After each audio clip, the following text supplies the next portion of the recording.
Hello guys, so still here at the Dyckman Farmhouse Museum. Our next activity for today, it's gonna be a fall apple salad, inspired by the Waldorf salad, but we are gonna change the fresh grapes for raisins to give it a little bit of that fall-y kind of texture and flavor. And we're gonna use, of course, all fresh ingredients, but there is a special player in this recipe today, our lovely apples. Take a look at this amazing selection of our apples that come from Boscobel House and Gardens. So Lisa, please tell us, about all of these species, because I was so amazed to see so many different kinds of apples that I didn't even know it exists, and usually that I don't see in the market. So awesome. So there are so many different varieties of apples. Today these apples do come from an apple orchard that we have at Boscobel House and Gardens. It's another Dyckman farmhouse up the Hudson River in Garrison. We have a familiar variety, McIntosh. I love McIntosh apples. We have Northern Spy, Baldwin, Gravenstein. Now I'm just wondering, I don't know, have you ever heard, I'm going to take my mask off just for a moment. There we have a variety that we call pippin. Did you know that if you have an apple seed and you plant that apple seed, it will not grow the same type of apple that you just ate? An apple is an imperfect fruit. So our apple orchard celebrates apples that we had in the Hudson Valley about 200 years ago, but also recognizing sustainability, preservation, and we do have pippin apples, which are a blend of apples that you might be familiar with, the ones that I just mentioned. So those are a little bit about our imperfect apples up at Boscobel. that is fascinating, Lisa. I had no idea that It's if you crazy. plant one seed of that same apple, you're gonna get a completely different apple. True. No idea. Grafting, if you've ever heard of grafting, so what they actually do is they cut a branch off of a McIntosh tree and they graft it onto another tree, and from that graft, that's when you'll get the McIntosh apple. True. You always learn something new. I had no idea Yeah. that was the case. That's incredible. Thank you so much. Let's see what we have in store for you today. Yes. Okay. So we're going to begin by giving you the list of ingredients that you're gonna need to make this delicious apple salad. You're gonna need 5 medium-sized apples, 1 cup of organic fresh celery, 1 cup of ground almonds or walnuts, 1 cup of raisins, 4 tablespoons of mayonnaise, the juice of 1 lemon, and a head of lettuce to serve. You're gonna see when that comes at play. So before we start with the chopping of our apples, I want to show you a cool device we have that eases the making of this recipe, and it will help us speed things up. It's a little very cool device that is going to help us core and peel and slice our apples all in once. So I'm going to grab one of my apples and I'm going to have it facing the bottom, having facing it towards this 3-spike device, and I'm going to push it in. There you go. And then I'm going to take this latch away, and I'm gonna grab it from the base, and I'm gonna start using the handle here. It's like magic.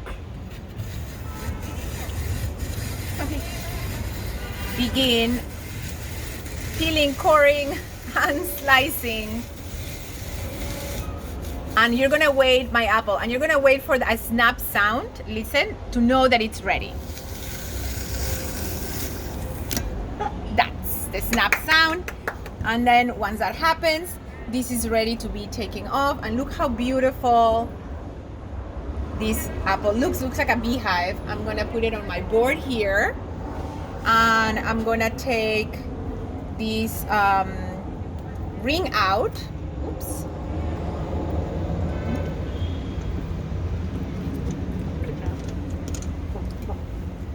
There you go. Oops, got stuck a little bit, but here we go. We take this thing out, and then I'm gonna push the latch away, and I'm going to out, and I'm gonna do it again. Okay, so bottom part, stick it inside. Good. Here we go again.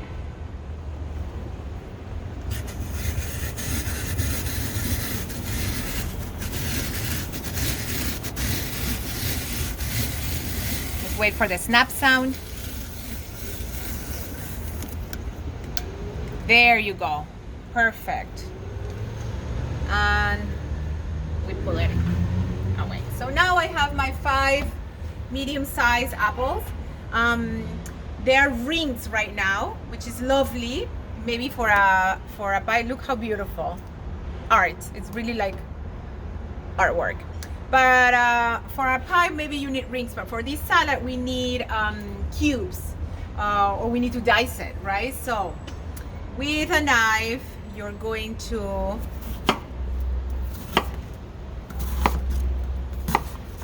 so that device there helps. It's gonna save you like good 35 minutes. Here we go. And now you just need to cut it in smaller pieces.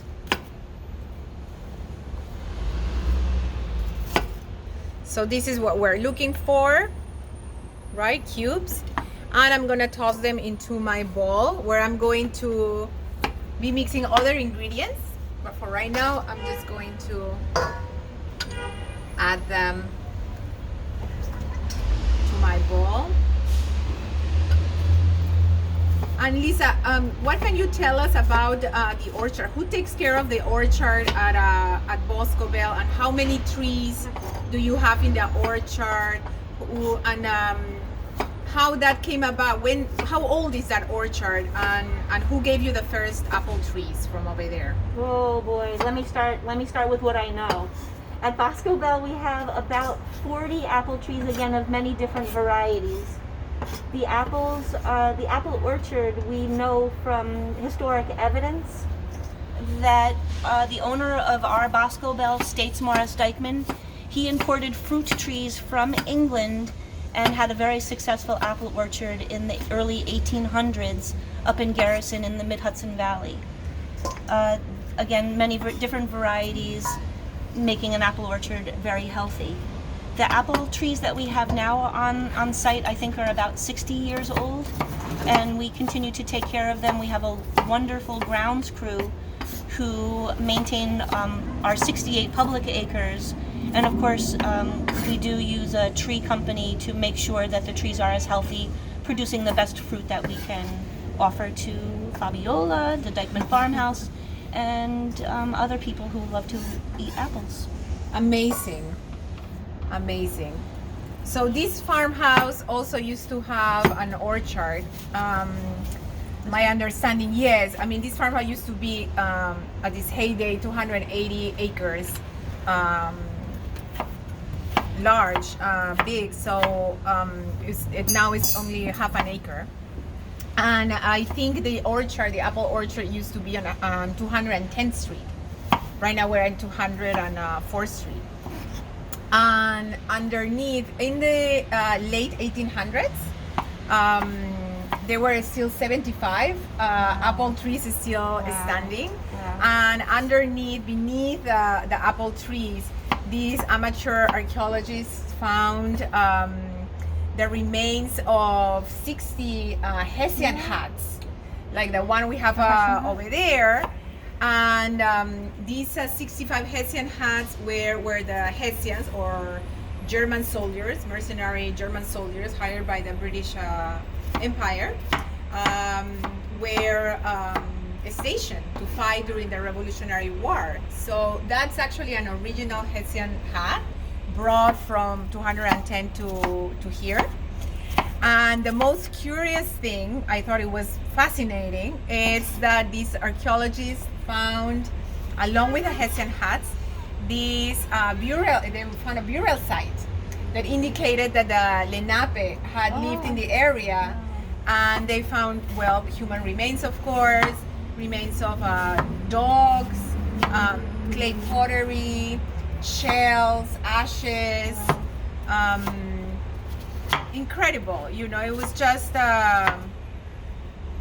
I find it, I don't know, I mean, you can let your imagination run, you know, but I wonder if the people who planted those 75 apple trees knew that maybe, you know, underneath there were these, you know, burial, and they wanted to honor it in a way, or to be like, this is a special site, let's plant some trees, because, you know, trees are life, and apple trees are, well, apple trees have a very they have an importance, connotation symbolically in a lot of cultures, religiously as well. In Catholicism we have, you know, the story of Adam and Eve.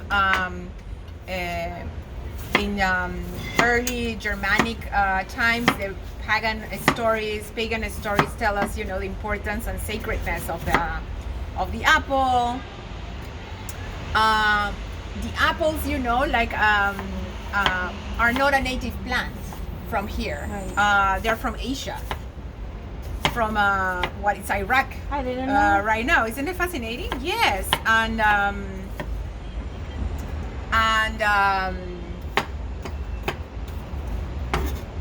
let me see. I'm about to be done with this. Prized and healthy.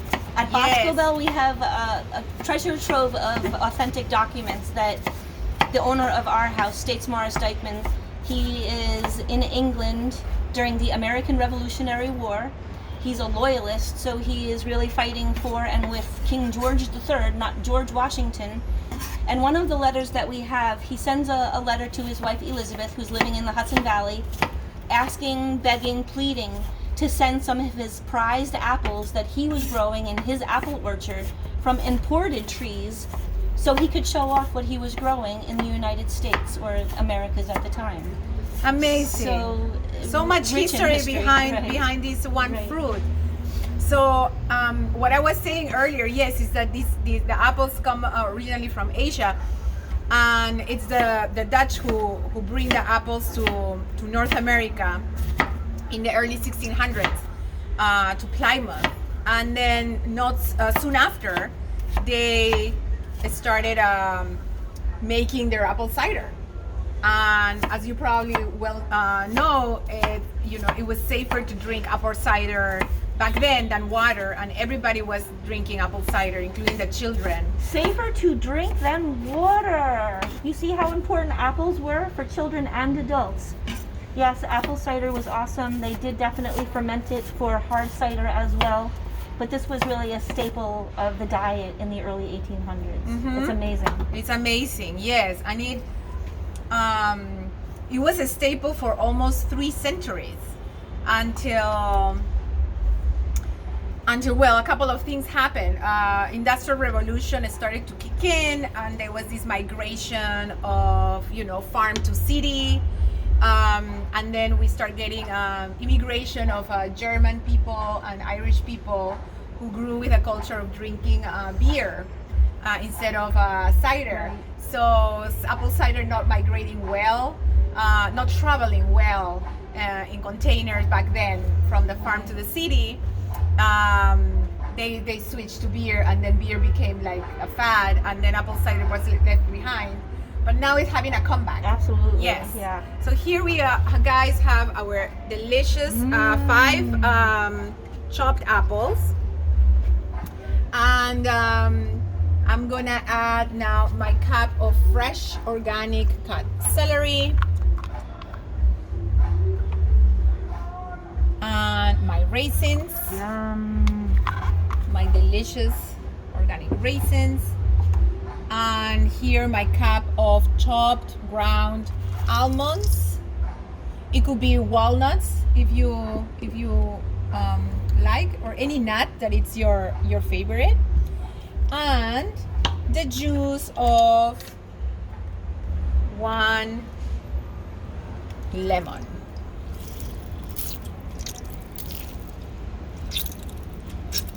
Yum. Yes, that's half. That's the other half.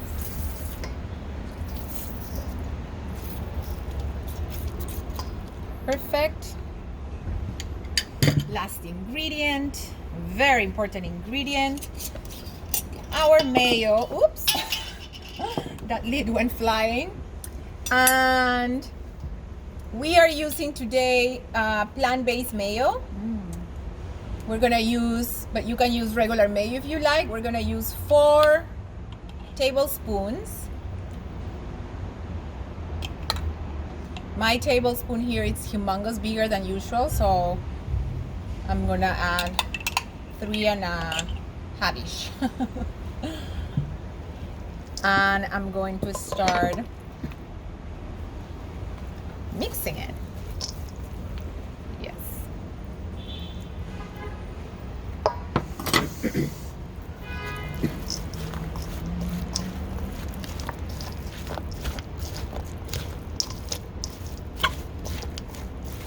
Fun.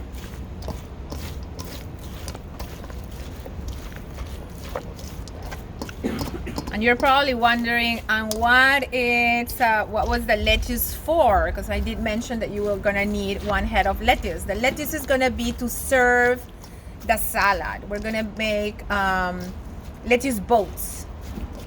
Lettuce boats, that's so cute. Yes.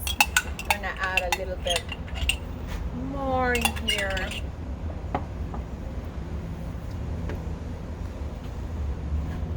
There we go.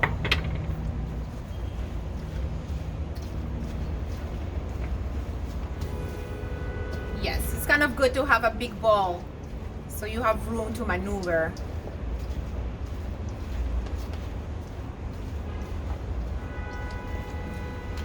There you are.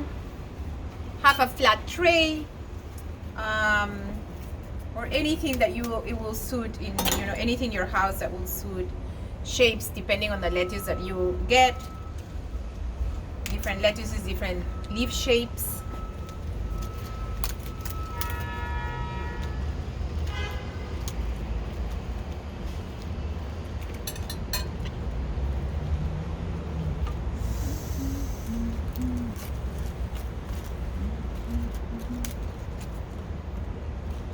Some are round. These ones are kind of long. They do look like little boats. So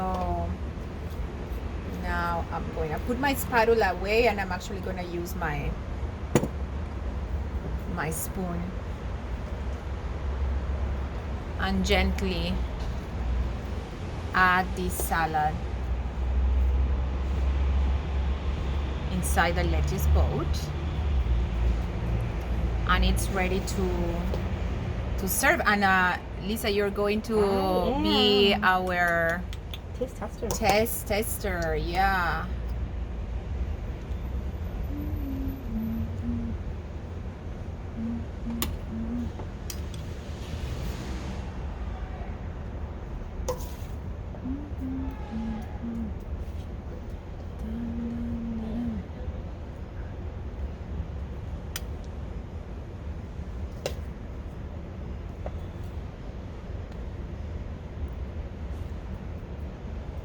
Fresh.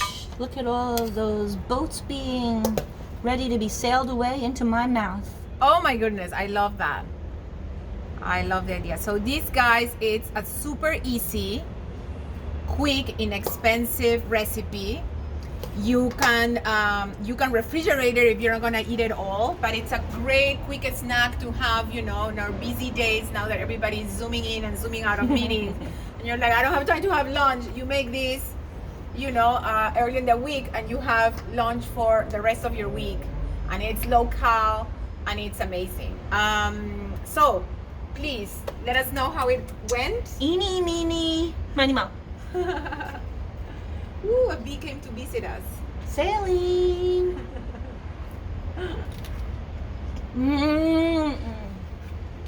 Lemon, apples, a chewy raisin. Mm. Delicious, refreshing in my mouth. I feel like I'm eating fall. Fantastic. And the celery is very subtle, right? It's not like all up in the, not so, you don't get to taste it. It's not a bold flavor, is what I meant to say. It's a sweet little blend. The lemon, I can taste just a little bit. It just adds a little poof to the flavor. Fabiola, fantastico! My goodness, yeah, we're a wealth of healthy information here. Between your healthy apple salad and your Cheers. tincture of echinacea and fennel, you know, you're up to a good healthy start for this fall. Thank you. And stay here because next we have more apple recipes. You're gonna love them. It's Apple Madness Day, guys. So see you in a bit.